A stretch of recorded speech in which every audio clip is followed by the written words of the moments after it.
दोस्तों mister piece president एक तरफ तो इंडिया पे 500% टैरिफ्स लगाने की धमकी देते हैं, तो दूसरी तरफ US officials and perhaps some people in the Trump's administration want India to be a part of the US-led initiative on semiconductors and advanced AI technology named Pax Silica, जिसमें बताया जा रहा है कि यूएस अपने अलाइज एंड ट्रस्टेड पार्टनर्स को ही शामिल कर रहा है। Wow, what A hypocrisy! अगर इंडिया इतना ही ट्रस्टेड पार्टनर है, तो आपने इंडिया लेड सोलर अलायंस से क्यों विड्रॉ किया, वो भी इतनी अगली एंड हेटफुल लैंग्वेज का इस्तेमाल करके। आपको पता है यूएस ने 66 इंटरनेशनल ऑर्गेनाइजेशन से अपने आप को विड्रॉ कर लिया, जिसमें इंटरनेशनल सोलर अलायंस भी शामिल है, which is initiated by India and France, ये कहते हुए कि ये ऑर्गेनाइजेशंस मिसमैनेज्ड हैं, अननेसेसरी हैं, वेस्टफुल हैं, पूरली रन किए जाते हैं एंड कॉन्ट्रारी हैं to the US interest and एक डायरेक्ट थ्रेट पोज करते हैं to the US sovereignty, prosperity and freedom और न जाने क्या क्या। देन उसके बाद यूएस चाहता है कि इंडिया पैक्स सिलिका को ज्वाइन करे।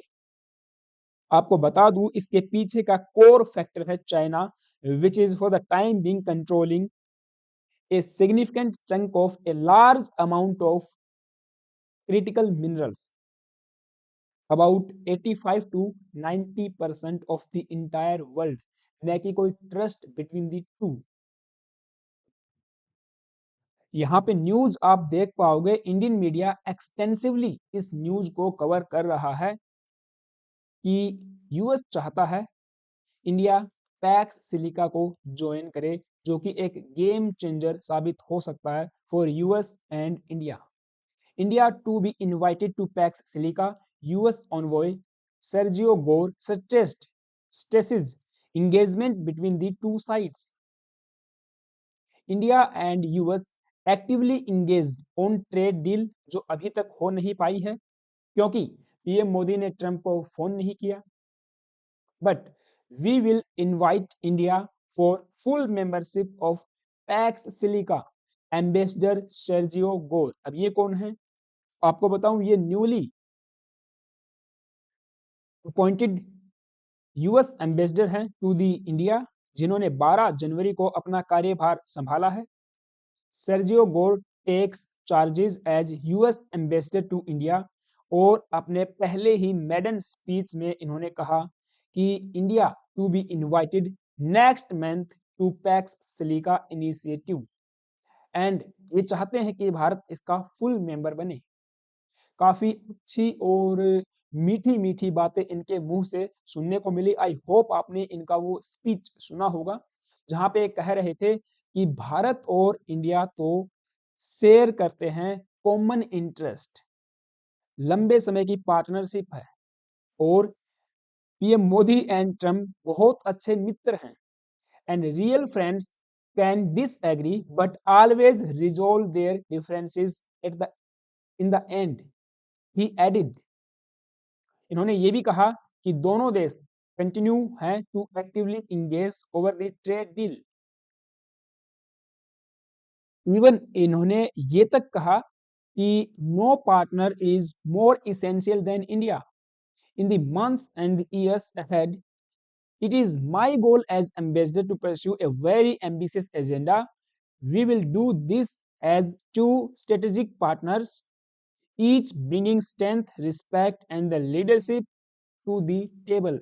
क्योंकि I think PM Modi for the time being किसी भी मूड में नहीं है ट्रम्प से मुलाकात के। खैर, ये चाहते हैं कि भारत पैक्स सिलिका को ज्वाइन करे, और न केवल पैक्स सिलिका को, इंडिया एक और सिग्निफिकेंट इनिशिएटिव जिसे लेड किया जाता है बाय G7 कंट्रीज। जी हाँ, G7 कंट्रीज, जिसमें Australia, Canada, Germany, France, Japan जैसे देश शामिल हैं, उसमें भी ये चाहते हैं कि भारत फुल मेंबरशिप गेन करे।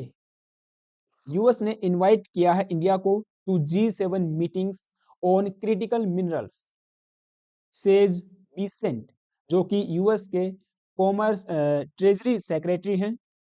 इन्होंने इंडिया को इनवाइट किया एंड न्यू दिल्ली ने इसे अटेंड भी किया है। जी हाँ, हमारे Ministry of Electronics and Information Technology Ashwini Vaishnaw ji ने इसे ज्वाइन किया है। एंड आपको बताऊं, पैक्स सिलिका से ये डिफरेंट ग्रुप है। हम दोनों के ऊपर डिटेल में बात करेंगे, बट यहाँ आप देख पाओगे India at G7 critical minerals meet, ये भी एक ग्लोबल अलायंस है एंड इंडिया को स्पेसिफिकली इसमें इनवाइट किया गया। हमने इसको ज्वाइन किया पहली बार। Vaishnaw says boosting supply chains key to economic resilience.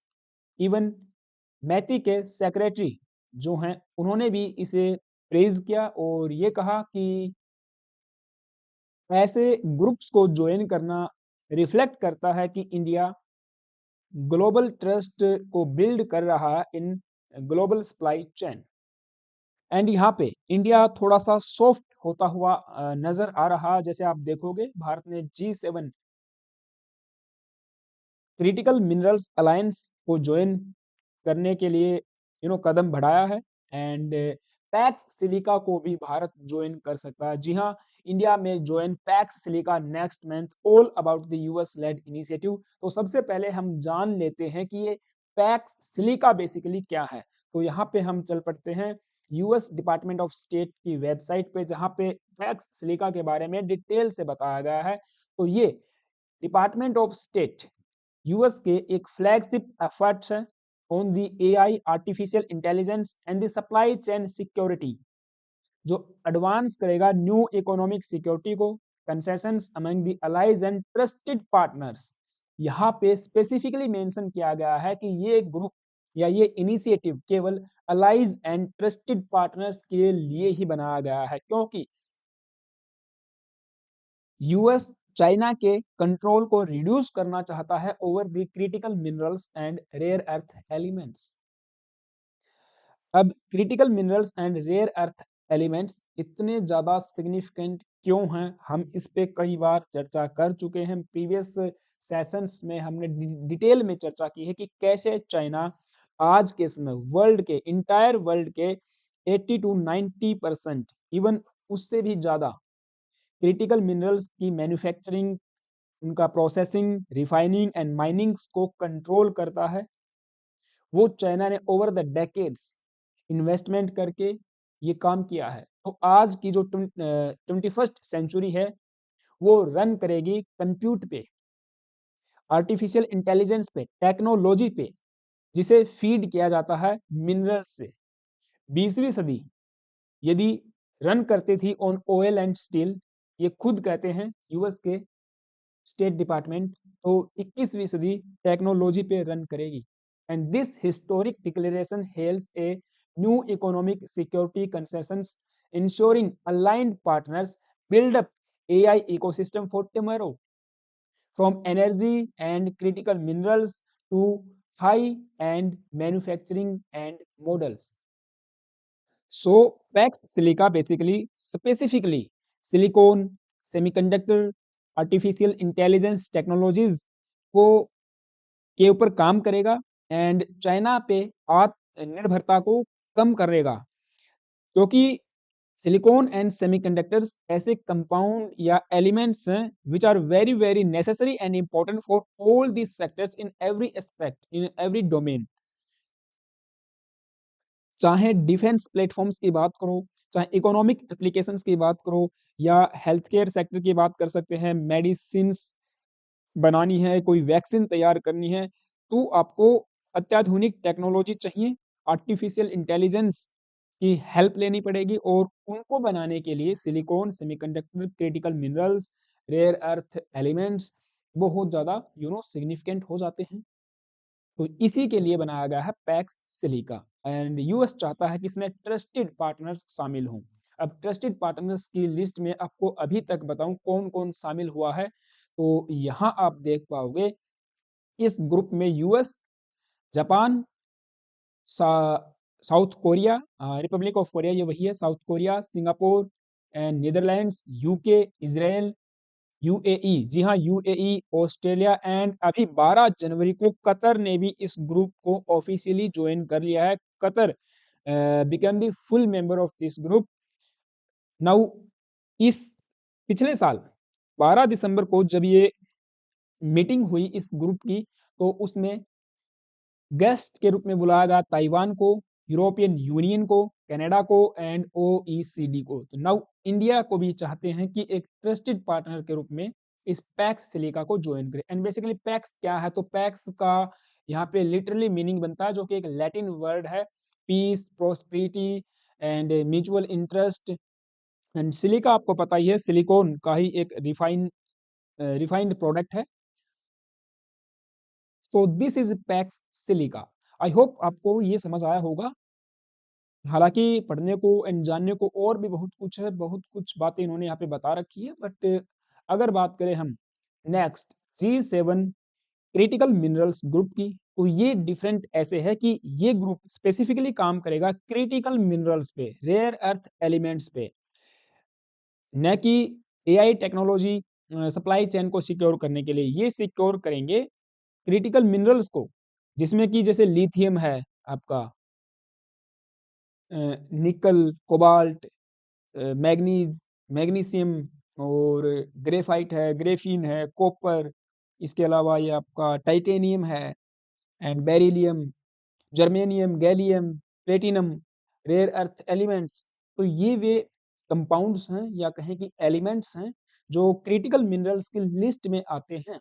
And in पे आज के समय कंट्रोल करके बैठा हुआ है चाइना। जी हाँ, चाइना इस पूरी इंडस्ट्री को ग्रैब करके बैठा हुआ है। तो इसीलिए G7 कंट्रीज एग्री हुई to deepen cooperation on critical minerals supply chain, ताकि इस सप्लाई चेन को डाइवर्सिफाई किया जा सके एंड चाइना पे डिपेंडेंसी कम की जा सके। क्योंकि आप देखोगे न केवल इंडिया बल्कि G7 countries, US and western countries China पे ही निर्भर है। विश्व का हर कोई देश आज के समय चाइना पे निर्भर करता है।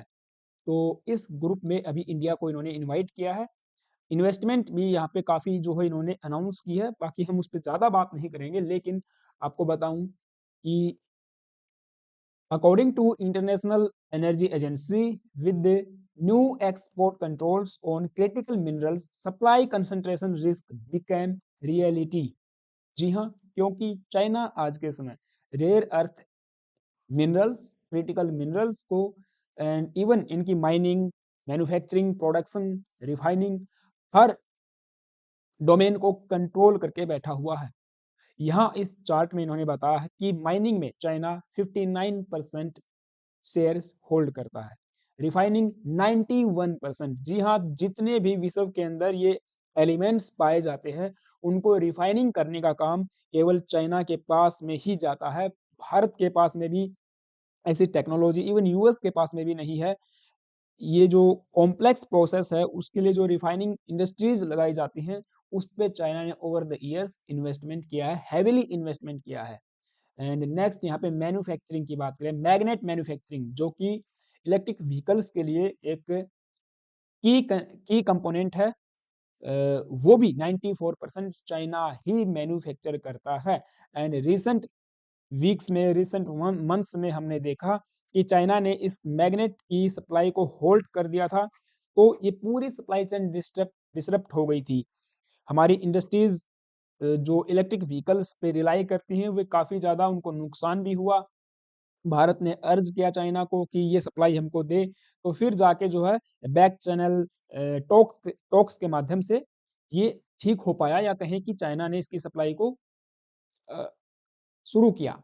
म्यांमार के पास माइनिंग 17% है, ऐसे ही यूएस के पास 10%, ऑस्ट्रेलिया 5% और कुछ और देशों के नाम हो सकते हैं। बट यहाँ स्पेसिफिकली मेंशन किया गया कि चाइना कैसे, आप देखोगे, पूरे मार्केट को कंट्रोल करके बैठा हुआ। तो ये एक नाइटमेयर है, न केवल यूएस के लिए भी बल्कि भारत के लिए भी।